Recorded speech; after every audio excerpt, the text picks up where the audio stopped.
Ang mabuting balita ng Panginoon ayon kay San Juan. Papuri sa iyo, Panginoon. Noong panahong iyon, sinabi ni Jesus sa mga Hudyo, "Tandaan ninyo, ang namumuhay ayon sa aking aral, kailanmay di makararanas ng kamatayan."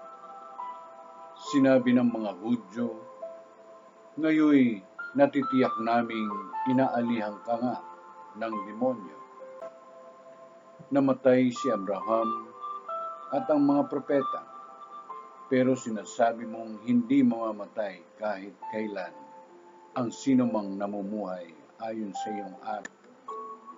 Dakila ka pa ba kaysa aming amang si Abraham?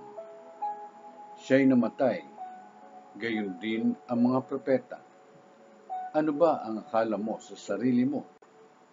Sumagot si Jesus, "Kung ako ang nagpaparangal sa aking sarili, iya'y walang kabuluhan. Ang aking Ama ang nagpaparangal sa akin, at sinasabi ninyong siya ang inyong Diyos. Hindi ninyo siya nakikilala, ngunit siya'y nakikilala ko. Kung sabihin kong hindi ko siya nakikilala, ako'y magiging sinungaling na tulad ninyo. Subalit nakikilala ko siya, at ginagawa ko ang kanyang sinasabi. Natuwa ang inyong amang si Abraham nang mabatid na makikita niya ang araw ng pagparito ko. Nakita nga niya ito at siya'y nagalak. Dahil dito'y sinabi sa kanya ng mga Hudyo, wala ka pang 50 taon at nakita mo na si Abraham? Sumagot si Jesus, sinasabi ko sa inyo, bago pinanganak si Abraham, ako na.